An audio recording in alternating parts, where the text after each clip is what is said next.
About 1977, I decided to have a look at the Quran. I never met a Muslim. I lived 100 kilometers from the nearest Muslim. See, what interested me was what non-Muslims said about Muhammad.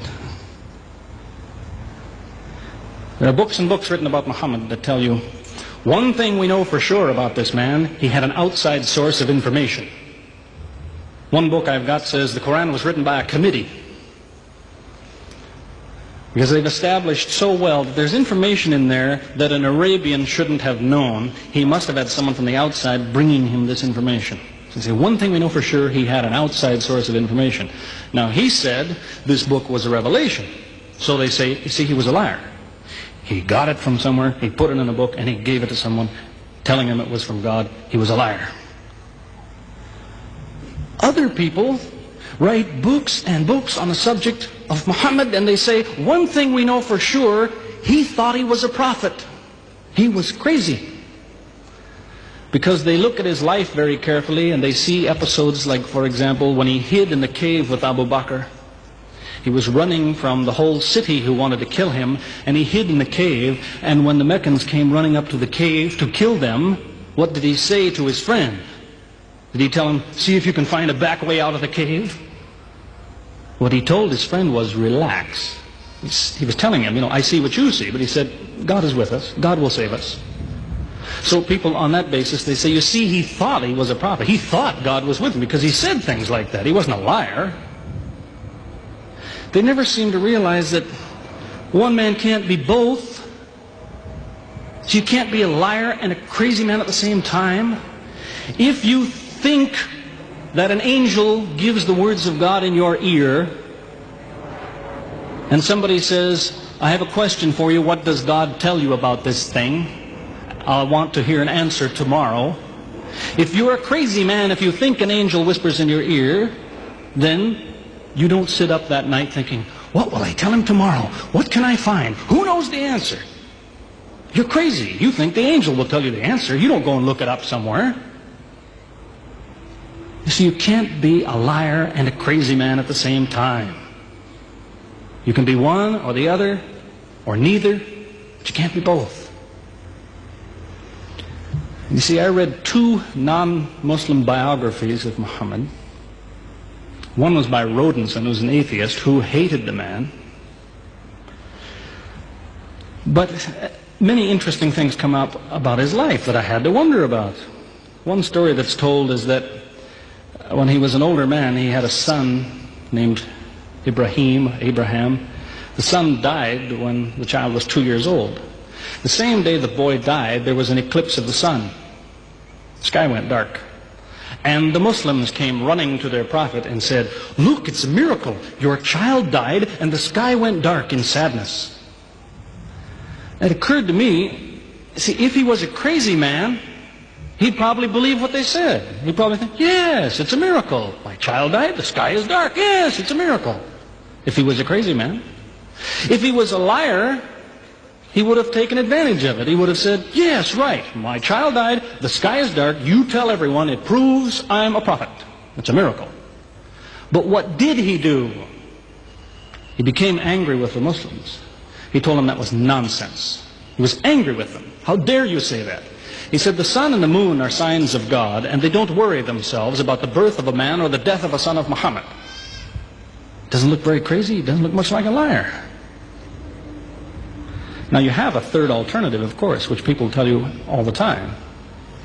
They say, no, he was not a liar. He was not a crazy man. He was deceived by the devil. Deceived by the devil. It's an interesting idea. But whatever you say, you better be ready to back it up. There's a lot of difficulties with that idea. For example, there is a verse in the Quran which tells the reader about a good habit to develop. It tells him, before you read this book, always say, A'udhu billahi minash shaitanir rajim, which means, I take refuge in God from Satan the rejected. Is this Satan who wrote this? Who said, before you read my book, ask God to save you from me? Is that Satan who wrote that? As Jesus said, if Satan is divided against himself, then his kingdom will fall. He's fighting against his own interests. So let me finish with a story that illustrates a point. As I said, there's many theories and many explanations around, many explanations. But an explanation, something somebody tells you, is just so much air coming out of his mouth unless he has proof and unless he offers you something that you can use to falsify it. You see, there's many theories of how do the planets go around the sun and how do the stars burn and all the rest of it. Many theories. Most of them are just so much wind. Scientists pay no attention to them because they don't contain something that could be checked to prove it false. You see, Einstein was considered an intelligent man because when he offered his theory in 1905 and again in 1915, he didn't just offer a theory, he said, here's 3 ways to prove I'm wrong. Now it's worth listening to. He's told me, here's 3 different things you can do. If you can do this, I'm wrong. Here you are. Is there anything like that in Christianity? Has the Christian ever said, you want to prove I'm wrong? All you have to do is this. Has he ever done that? The Quran is filled with that kind of thing. Filled with it. Saying, you want to prove this book is wrong? Do this. Prove it. Go ahead. Do it. Filled with that kind of thing. There's an example of it that made a big impression in its day, during the lifetime, 14 centuries ago, of the Prophet of Islam. You see, he had an uncle named ابولهب. That was his nickname, ابولهب. This man hated Muhammad. He hated anything the man said. He used to watch him going through the city, and if he saw him talking to someone, he waited till they split up. He'd go after the man he spoke to and take him and say, what did Muhammad tell you? Whatever it is, it's a lie. Did he tell you day? It's night. Did he say black? It's white. Exact opposite. Whatever he heard the Muslims say, he said the opposite. That was the way his mind worked. There's a little chapter of the Quran called Lahab, and it says about this man that he'll never change. It condemns him to hell, Jahannam. You see, if the man had ever become a Muslim, the Muslims would believe, well, now he's not condemned anymore. You see, for 10 years before ابولهب died, that was a part of the Quran. And the Muslims could come to ابولهب and say, do you know, it's been revealed to us in our book that you will never be a Muslim. God says you will never be a Muslim. For 10 years they told him that. All he had to do was say, well, your book is wrong. I want to be a Muslim. What do you think of your book now? That's all he had to do. He had 10 years to think about it. And that's the way he was. See, if somebody is your enemy, you don't come to him and say, you want to prove I'm wrong? Here, say this. Come on, say it. If all you have to do is say the words and I'm wrong, you finish me. He never did it. See, this is one of many cases of something that was offered that could have been falsifiable. So it was. As I say, in 1978, after, how long would it be? 15 years of arguing with church authorities, one place or another, I got the idea. I'm going to argue with some other people.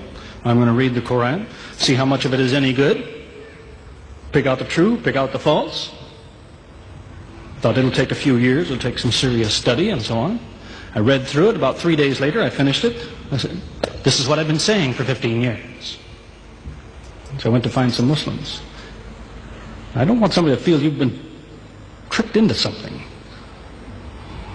I haven't said anything about Christianity that isn't true. I haven't said anything about Islam that isn't true, unless it was a slip of the tongue or something. I'm simply trying to remind an individual, don't close your mind before it's too late. Don't make up your mind before you have all the facts.